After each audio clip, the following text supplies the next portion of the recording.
report that disparaged President Biden that, quote unquote, didn't happen. We've got Special Counsel Robert Hur testifying on President Biden's classified documents probe. And wouldn't you know, the judge approves Donald Trump's $91.6 million bond in the E. Jean Carroll defamation case. Now, the order, it stayed the execution of the judgment in the case. Meanwhile, Trump can appeal this thing. Now, if Trump's appeal is unsuccessful, the bond will ensure that E. Jean Carroll will be paid. And Trump's attorney, Alina Habba, she's saying that she's very, very confident that this will result in the judgment being overturned. Now, the recent testimony of former Special Counsel Robert Hur, it's thrown yet another log on this whole firestorm surrounding Washington, D.C. So Hur's revelations about President Joe Biden's handling of classified documents, it has literally sparked a lot of reactions, a lot of criticism, and some outright disbelief. But, you know, it's impossible not to notice the public's declining patience when it comes to these seemingly endless tug-of-war battles between President Joe Biden and Donald Trump.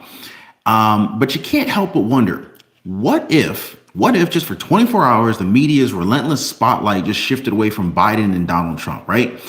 Now, I've got something that I want to share with you guys in just a second, and this is going to blow your mind. But before we do, all I ask is that you take 1 second, hit the like button for the video. And I just want to thank you guys so much for sharing this video on Facebook. Thank you for sharing this video on Twitter to others who appreciate the truth. I see you guys coming in on the comment section. I see Mind Your Business. What's going on? I got Ken Jones in the house, Josephine Haley. Thank you so much, guys. Let me know if you're able to see and hear me okay.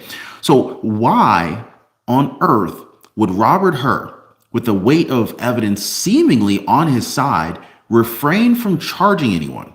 I mean, seriously, right? I mean, you've seen it all over the internet, guys.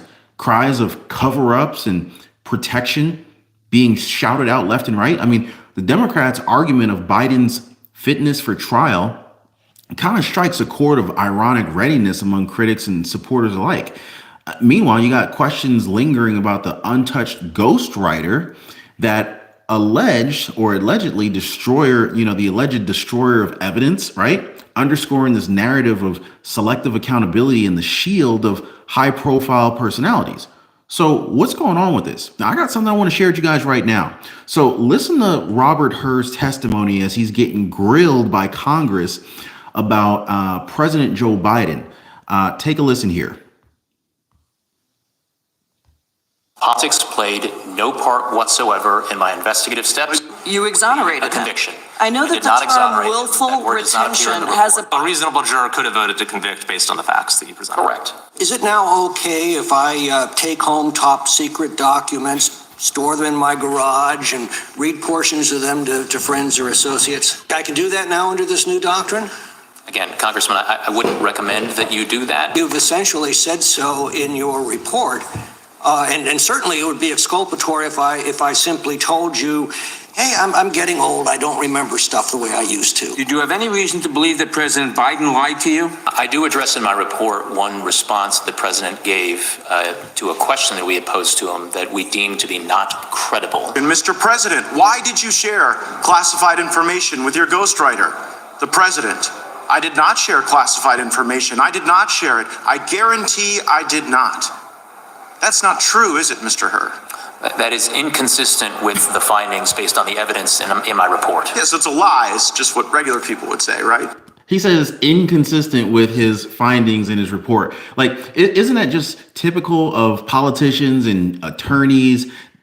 They try to like sugarcoat everything. Dude, it's a lie. If it's not in your report, if it's inconsistent with what's in your report, just call it a lie. You know, this is what, like you said, that's what regular people call it. So a few points have recently captured the public's opinion, particularly surrounding Joe Biden. Now, first, a situation arose regarding who initiated this conversation about President Biden's late son, Beau Biden. Okay, I want you guys to listen carefully. Can you explain what specifically in your interview with President Biden led you to this conclusion? The conclusion that about broad statement that's been cited many times. The totality. Wow, that's a long pause. I thought, dude, like, forgot he was in court. Of the time that I spent with the president during his voluntary interview was something that I certainly considered in framing my assessment and articulating it in the report. And that includes not only the words in the cold record of the transcript of the interview, but also the experience of being there in the room with him. Okay, so anyway, it was later revealed in the transcript with the special counsel Robert Hur that contrary to previous claims, Biden lied. And it was actually Joe Biden himself who brought up his son's death in a discussion. Okay, so this ultimately raises the questions about credibility and the transparency of communication from the president's office, right? Like when the public figures are essentially misrepresenting the facts, especially about personal matters, it really challenges the trust that the public can place in the leaders. It's like we can't trust these guys, right? So anyway, and I see you guys in the comments. I'm gonna jump in there toward the end of the video, but man, there's one comment said Bruce Shimmy. He says Biden didn't mean it. It was accidental. Anyway, so the whole debate over President Biden's mental acuity is another focal point, right? So in the politics, in politics, the leaders' cognitive abilities, they're very important. All right. Especially given the complexities and the pressure of the job, right? You got nuclear codes, you've got international relations, you got all sorts of stuff you got to deal with, border crisis issues, migrant crisis issues, sanctuary cities, you name it, right? Now, observers and critics have pointed out how Joe Biden's verbal slips are suggesting these are indicative of a declining mental state. However, a lot of Biden supporters argue that these slips are very minor and we shouldn't undermine his effectiveness as a president, right? These are just little slips. Never mind the fact that the president can't find stairs at the end of the stage. He can't figure out how to get off of a stage. The multiple times he's tripped and fallen and can't get up, going up the different stairs and whatnot. So never mind all of that, never mind that this is being perceived as a massive embarrassment to the United States of America, right? But this ongoing debate really just kind of reflects broader social issues about how we perceive aging, competency, and of course, the standards that we, hold for those people who are in power, right?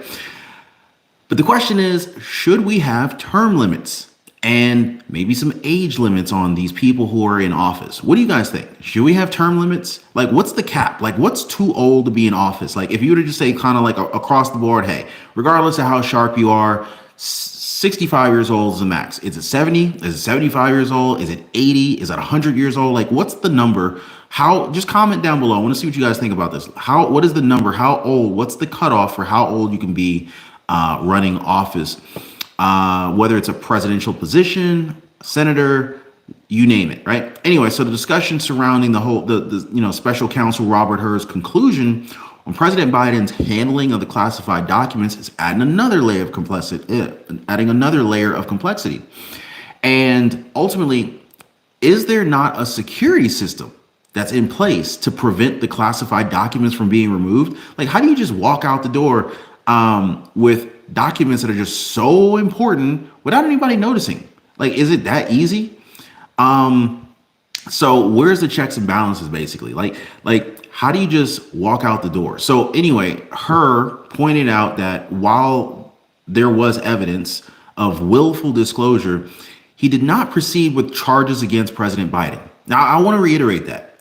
Robert Hur concluded that, that there's evidence of willful disclosure, but yet this particular, appointed attorney did not proceed with charges against Joe Biden. So why are they creating tons of legal cases for Donald Trump, but yet they're ignoring all the crimes of Biden? What's going on? So listen to this here, guys. I conducted a thorough, independent investigation. We identified evidence that the president willfully retained classified materials after the end of his vice presidency when he was a private citizen. I can't make this stuff up. This evidence included an audio recorded conversation during which Mr. Biden told his ghostwriter that he had, quote, just found all the classified stuff downstairs, end quote. When Mr. Biden said this, he was a private citizen speaking to his ghostwriter in his private rental home in Virginia. Politics. Wow. Wow, just wow. Now, keep in mind, Robert Hur was appointed by former President Donald Trump. So this is actually one of Trump's guys, believe it or not, right? So I'm wondering, like, did somebody get to Robert Hur? Like, why didn't he charge anyone at all? Like, you know, if it was any one of us, me and you guys, right? If it was any one of us, we would be in court, would we not? Like, let me, if you don't agree with me, that's cool. But let me know if it was either one of us, any one of us, will we be in court? Yes or no? So that's, you know, now what's really what's really interesting here is that Democrats are now arguing that Biden is fit to be tried. So I'm like, kind of like, okay, Dems, right? Let's go ahead and charge President Biden and give him a trial too, right? I mean, his brain is just fine, right? He's fine enough to run for president. Like, or how about this? Why didn't they charge the ghostwriter for destroying evidence then? Like, it's almost like it was a complete cover up and a protection racket for all participants, right? I don't know, guys. What do you guys think? I mean, like, so anyway, the whole decision's kind of opened up debates about the criteria you use to assess guilt, the evidence required to bring charges, the whole discretionary power of legal authorities. I mean, everything's coming under the microscope here. And it kind of also begs the question, like, you know, whether or not there's like a consistent standard that's being applied across different cases involving very similar allegations of mishandling classified information. I mean, guys, look no further than the case against former President Donald Trump regarding the alleged mishandling of his classified documents, right? So, you know, the whole core of the whole core of the controversy, it just kind of lies in the mishandling of the classified documents. Critics are now arguing that, you know, being forgetful in Biden's case due to age, it doesn't make you exempt from the consequences of these kind of actions. And the standpoint further challenges the notion that certain individuals, due to their status or their contributions, might be above the law. Now, this is explicit, and, you know, who was it? Was it Fannie Willis or was it Letitia James that was saying, like, nobody's above the law? But, I mean, I don't know, guys. You know, the law is explicit about the handling of classified information and the deviations from this protocol, regardless of the individual's memory or their age or how serious the offenses is, right? So, you know, like, when are they going to bring charges against Biden? They're not afraid to bring charges against Trump, right? So anyway, so Biden's longevity in Washington is basically is cited as both an asset and a liability. So somehow it's both. So basically, having spent 50 years or more in various capacities, you had him in, he was a senator, vice president, and now president. Biden has a wealth of experience, right? So that's an asset. However, this extensive career also subjects him to a lot of scrutiny regarding his adherence to the protocols, especially concerning classified information. So you have tons of experience, so you can't say you didn't know, right? And then, you know, also the assertion that no precedent exists for excusing mishandling classified data due to, you know, somebody's position. It further makes the argument. It's a broader discussion about accountability and the expectation that those in power have to adhere to the same standards as everybody else. And of course, you know, you got the public discourse around Biden's health and its implications for his capacity to be able to serve as you know, continue to serve as a president. And apparently we got people on both sides of the aisle saying, hey, you know, he's sharp enough to handle things, but on the other side, you know, he's not sharp enough. You're sharp enough to be a president, but yet you're claiming dementia or he's a well-meaning old man with a bad memory. So I need to get off these charges because of that, but I'm good enough to run the country. Anyway, so, you know, that's pretty much where we're at right now. But I want to jump in the comments. I want to see what you guys are talking about here. So let's see where you guys at here.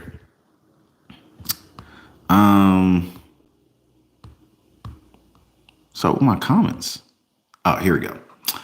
All right, let's see. What are you guys saying up in here? All right, first of all, where y'all watching from? What's going on? So we got John Carroll.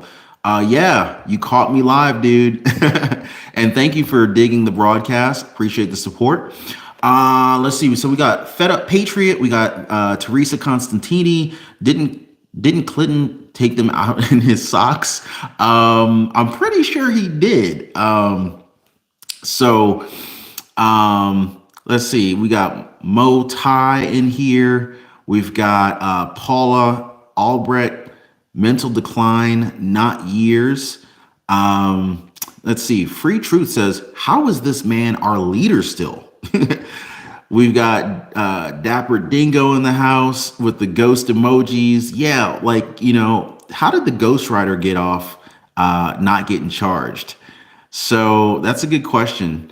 We got GFP 46. Honestly, he's asking the question, honestly, are you better off now or during Trump's presidency? Term limits needed for everyone in the United States Congress and president and VP. Couldn't agree with you more on the term limits, man. But let me ask you guys, this is a great question that was asked. Are you better off now under the Biden administration, or were you better off under the Trump administration? Just comment down below. Biden, if you think you're better off under Biden. Trump, if you think you were better off when Trump was in office. That's a good question. Let's see. Dead Tired. Appreciate you, man. Yes, you actually made the live. I'm glad you did. Let's see what we got here. Blue Mountain Cowgirl. Hi all from Western Colorado. We love Trump here, but they claim different. Yeah, because Colorado, isn't that considered to be a blue state? And I think that I think that you guys have a handful of sanctuary cities in there. But anyway, so let's see who else we have in here. We got Dapple 726, calling good evil and evil good. Pretty much. So, but yeah, a lot of people are not happy with what's going on here. A lot of people are not happy with what's going on.